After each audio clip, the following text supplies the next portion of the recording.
Hello everyone and welcome back to a brand new video where today we return for the first video of 2024, and could I start with any other than the Lancia career mode? Yes, we're back once again inside F123. I know it's been a little while since we did this series, and I just want to say a massive thank you to everyone for the support throughout the entire 2023 year. You know, F123, I feel like for a lot of people, especially career mode, hasn't been too exciting because the game hasn't changed too much, but fingers crossed F124 will be out, you know, in the first half of 2024, and we can have some good fun with it. But that doesn't mean F123 is going anywhere anytime soon. You know, we still want to try and win this World Championship with Lancia throughout this career mode, and you might have noticed as well, we're going to be rocking a different camera angle from now on. Yes, I finally, we can say goodbye to the Logitech webcam. So let me know kind of your thoughts and feelings on it. I've been trying it out on a couple of my other channels over the last month or so. I quite like it. Hopefully you guys do as well. And yeah, if you're not already, please do make sure you get yourself subscribed. First goal of 2024, it's got to be 125,000 subscribers as well. So it'd be greatly appreciated if you could help me get one step closer to that. But yeah, before we head into the weekend though, I think we've actually got to try and do something with a facility. We've got a little bit of money spare at the moment, so we've actually got $8 million. So we're going to spend a little bit of money on a new fabrication part there on the chassis side of things. I am trying to save a lot of our funds to potentially pick up quite a big high-profile driver for Season 2. There will be a vote for that going out later on this week. So yeah, head over to the community tab as well on the channel. But 4 rounds to go with Season 1. Having a look at the championship, obviously we're kind of just doing our own thing. But there is still just a 4-point gap between Verstappen and Charles Leclerc there. You could argue any of our top 4 drivers are still well within a shout of the championship this year. So let's get into the Mexican Grand Prix, and fingers crossed we can start the year with a bang. I must admit then, heading into qualifying, I am feeling rusty on F1 2023 today. It has been a while since I played this game, and fingers crossed, you know, especially in the Formula 1 cars, and especially in Mexico of all places, this track we have delivered at time and time again before. But this series, I have had a lot of bad luck, so whether that'll be the case today, only time will tell. But of course, yeah, full qualifying, because we haven't got a sprint race. So we need to try and make it through Q1. But of course, yeah, the car has lacked some pace in recent weekends as we put all our focus towards next season. Well, it just felt like a very, very safe bank lap here, but hopefully it's going to be a good enough time to see us straight through and into Q2. Round in the final corner, Verstappen has set a 17.1, and we're going to be a few tenths away there, but a 17.5, that should see us through. Well, no shocks then out in Q1, but we are certainly down towards the bottom of the pace set here. It'll be a miracle if we make it into Q3. We're already seeing drivers now closing in on the 116s. So, I mean, we all know Mexico is a lot about trying to attack the curbs pretty much everywhere here. This car, though, not fantastic over that curbing. Making our way, though, through the final corner. Definitely building up more and more confidence in the car. Shortest run towards the line. The confidence might be building, but the times are getting slower. 1:17.9 that time. We've got to go for another run. Just over 30 seconds left on the clock then, and we've only got one more opportunity here in Q2. Gonna have to go for it. Mark, yep, just give me all the information I already know. 2024, and that certainly isn't changing. But can we find? We need about another 6 tenths here if we want to make it into Q3. It would need to be a big old lap.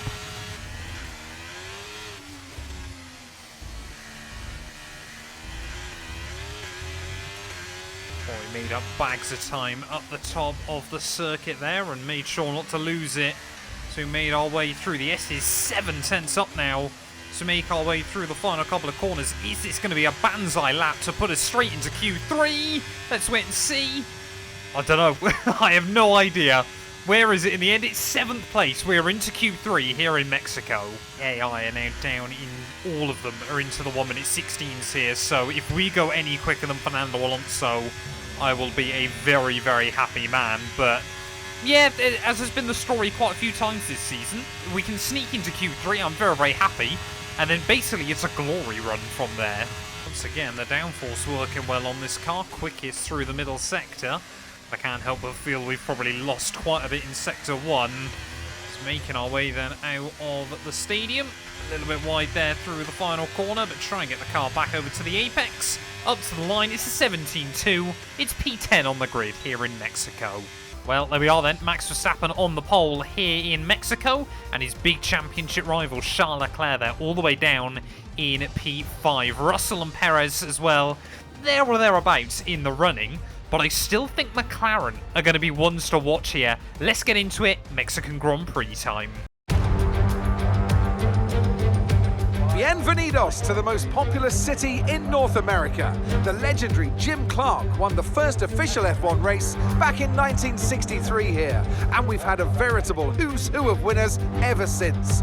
It's Mexico City, and therefore the Mexico City Grand Prix. At 2,285 meters above sea level, the thin air of the Autodromo Hermanos Rodriguez poses a unique challenge, not just to a driver's skill, but to the efficiency of their engines as well. 17 corners then make a lap of this 2.6-mile circuit, expect incredible speeds in excess of 220 miles per hour, and overtaking into the braking zones of turn 1 and turn 4.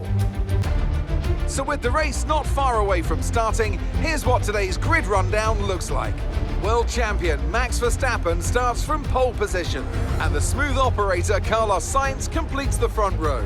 Considering the rest of the grid, we have Perez, Oscar Piastri, Leclerc, Russell, Hamilton, Norris, Fernando Alonso, Firestarter, Gasly, Albon, Magnussen, Bottas, Ocon, Joe, Stroll, Ricciardo, Sargent, Hulkenberg, the reserve driver, and Yuki Tsunoda. And with lights out just moments away, it's time to go down to the track. Well, here we are then, ready on the grid for the Mexican Grand Prix. Quite surprised, actually, by just how few penalties we've got as we move into the race today. But, yeah, 36 laps ahead of us. It is going to be a long old afternoon. Starting P10, we're going to try and do medium hards. I think it's just going to be the way to go today. Maybe, if we get some safety cars, we'll try and move over to a two-stop. But, yeah, we don't really want to take any major risks late on in the campaign. Right, let's do this thing though. Mexican Grand Prix time. 5 red lights. There's going to be lights out, and away we go. There, Alonso off to an absolute flyer alongside me, but looks like a couple of our drivers at the front have struggled to put the power down. Here comes Alex Albon past me as we sail down in towards that first corner, and rather unsurprisingly, our Lancia car there with absolutely no top-end speed in towards turn 1, and for the second weekend in a row, I'm going to get turned at the first corner. What on earth is that? Zhou Guanyu there I've made contact with. I've got no idea whether he was the driver that actually turned me or whether there was someone on his outside. Keep an eye on your engine temperatures. Cooling may be adversely affected. Where was I meant to go there? Like, where was I meant to go? Let's go take a look at that incident, but we have once again been shuffled to the rear of the field. Well, I think the best person's POV to watch this from has got to be Zhou Guanyu, and this is what I was hoping we'd leave behind inside F123. Magnussen down the inside there. Zhou Guanyu just sends it into turn 1. Bottas turns across as well, and for the second time in 2 races, I get turned around at turn 1 because the AI can't drive. Well, anyway, looking back up towards the front of the field then, one of the Ferraris has moved through, whoa, and into the lead of the Grand Prix. Been able to close back up to Nico Hulkenberg at the rear of the field, but Carlos Sainz potentially trying to do wonders for his teammate Charles Leclerc here by taking that lead away from Verstappen. Not over yet. Stay focused. Yeah, really was not the start we were looking for, thanks Mark. But yeah, Red Bull, of course we've often seen them have really good pace here in the past. Will that continue today though? Because we've got a couple of cars side by side in front of me. I believe that's Sargent making a move on Zhou. Maybe has a little bit of front wing damage, does the Alfa Romeo, so we might be able to get back past him. Look at this. Whoa, down the inside of Hulkenberg. That ended up being a very aggressive move on the Haas. Mark apparently a fan of it, but yeah, we've got to try and make moves quite quickly early on here. But this floor damage is certainly going to make tyre wear quite bad. and just makes the car a little less predictable. Oh, here we go. Aaron Barnes trying to make a move on Zhou Guanyu just in front of me. We are so far down on straight line speed relative to a lot of the cars around me. But go on, Aaron. Get involved there as we'll go around the outside of the other Alfa Romeo through the first couple of turns. This lap, we can use DRS when you're within 1 second of the car ahead and in the DRS zone. Mark there reminding me how to use DRS for about the 150th time inside F123, but down the inside of my teammate will go.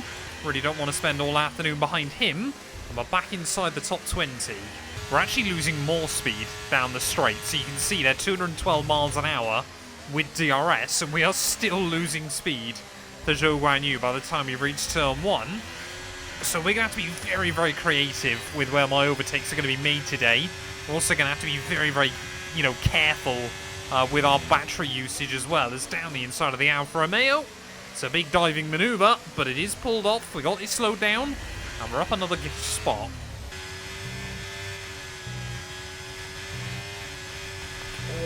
Oh, it's so loose. This car is so loose through that middle sector. With this damage at the moment, it's making things highly unpredictable, but we've just got to manage it as best as we can. Boy, oh boy, Mexico. We won most of the races we did around here in our original My Team series, but the Lancia career mode, we have so much bad luck. As we cross 1/4 distance then here in Mexico, things are rapidly changing in this Grand Prix. Verstappen at the front of the field, he's gone. I'm assuming he's on soft compound tyres and everyone behind him is in a battle, because suddenly he's pulled out like an 8-second lead over anyone else in the field.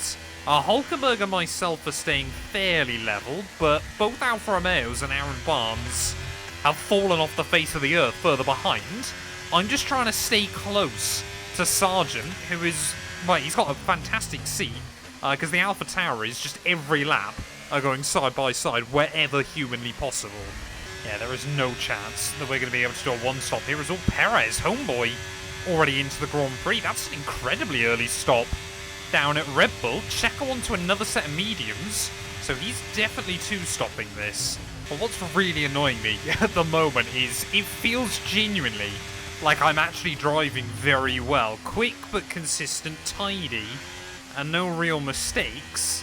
But yeah, with the slowest car on the grid and damage, we're just watching Logan Sargent and those Alpha Towers waltz away. It's not going to be long before Perez gets to me either, as he finally seems to have navigated Nico Hulkenberg, but he must have picked up damage somewhere, because no one else has dived into the pit lane yet. But I'm just debating whether we're still going to be able to one-stop this. Not sure how the hard tyres are going to be with this damage. Here we go then.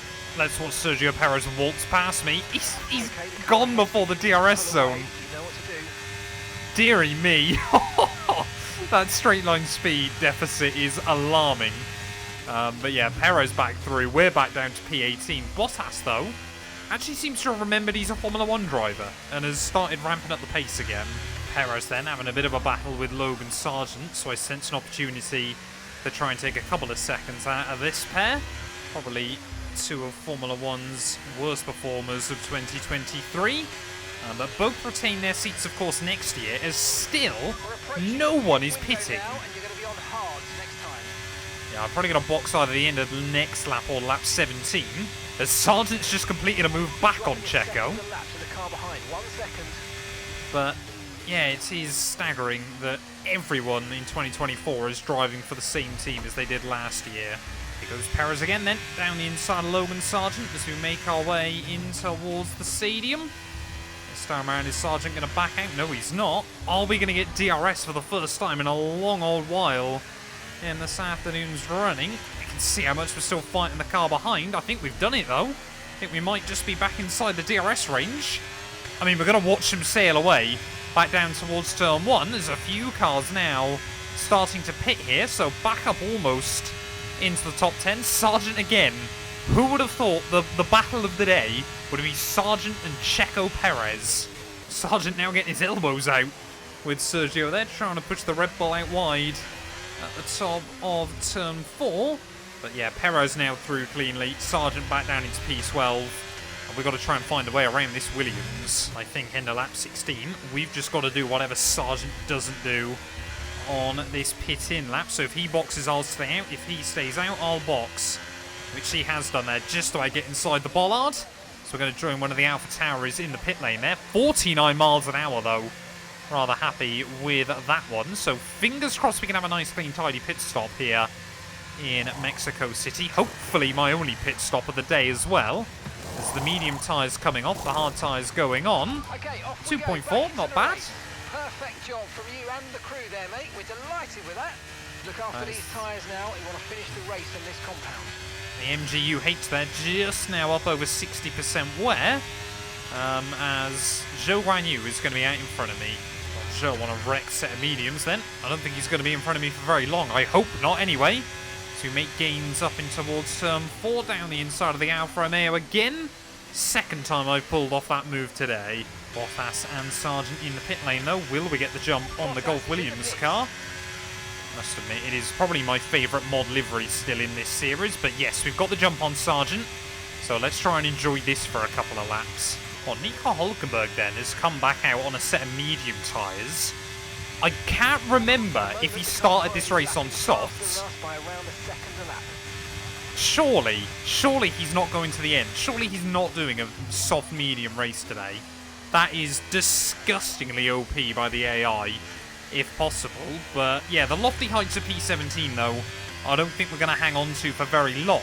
Hülkenberg is breathing down my neck and gaining. Okay, here's the gap that we're trailing the car ahead by. 5.4 seconds. Because when we got a car all over my gearbox, that's what we need to know. Cheers, Mark. Here comes Nico Hülkenberg then. That Haas car, yeah, everything. A Formula 2 car would be a rocket ship. We have just got nothing down the straights there, not even at 200 miles an hour here in Mexico City, of all places. I'm going to try and retaliate against the Hulk, but yeah, he's got DRS. We can't really do a lot down the inside. No.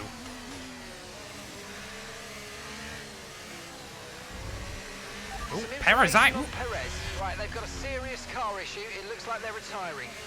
Okay, that's kind of come out of nowhere, but homeboy Sergio Perez, his Mexican Grand Prix luck goes from bad to worse. And a driver with an outside shot of the World Championship with just a handful of races to go. That is huge for Sergio Perez. Okay, clear.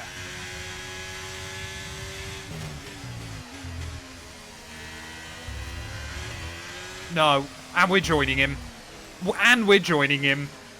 I honestly thought 2024, we might get some luck on this game. What a fantastic way to start the year. New year, new goals and expectations for myself on the channel. But it's F1, isn't it? So of course, I'm going to have a mechanical failure, and that is us out of the Mexican Grand Prix. I love the Formula 1 game. Since 1986, however, Hermanos Rodriguez has been the only circuit to host an F1 Grand Prix. It was a magnificent race and a drive right out of the top draw to take the win for Red Bull today. And talk to me. What do you think it was that sealed the win for them? Well, they certainly stood out as a driver with tons of confidence on the track. I think their ability to keep their cool, even during some of the more hectic parts of the race, meant they were able to capitalise on the mistakes of other drivers, giving them the opportunity to make their way to the top spot with ease. The drivers are en route to the podium as we speak. What a fantastic win for the Red Bull team. They performed exceptionally today, keeping us firmly on the edge of our seats throughout the entirety of the race. Congratulations to everybody at the team.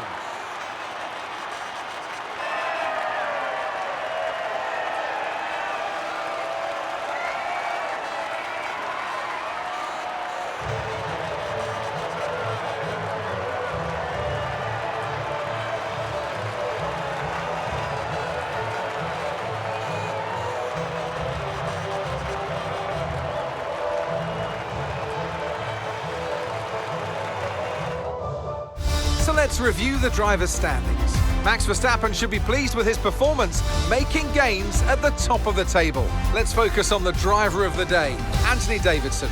Who do you pick? Max Verstappen seemed to just effortlessly weave through the other drivers today without a care in the world. He was definitely my driver of choice. It's time to check out the constructors' standings. And pulling further ahead in the standings, it's Red Bull. There was also a strong showing from the McLaren team today as they make their way up the standings. And with that, we wrap up another weekend of motorsport action. But with more races lined up, be sure to join us when we come back with more Formula One. Well, there we are then, the end of the Mexican Grand Prix. And of course, it's Max Verstappen taking the win today there. He had that battle with Sainz at the start and then absolutely dominated from there. 15 seconds clear of Charles Leclerc come the checkered flag. Pole position, fastest lap, race victory. It's just what Max Verstappen does, isn't it? It does mean, though, championship-wise, well, Sergio Perez and George Russell now way down the order and potentially out of a likely chance unless the Dutchman and Charles Leclerc have a nightmare next weekend out in Interlagos. It could suddenly become a two-car fight into the final couple of races of the season there. Constructors-wise, Red Bull as well, yeah, they got one hand on that trophy. 5 points the gap between McLaren and Mercedes, but it is now in McLaren's favour for the first time this season. Could they jump McLaren?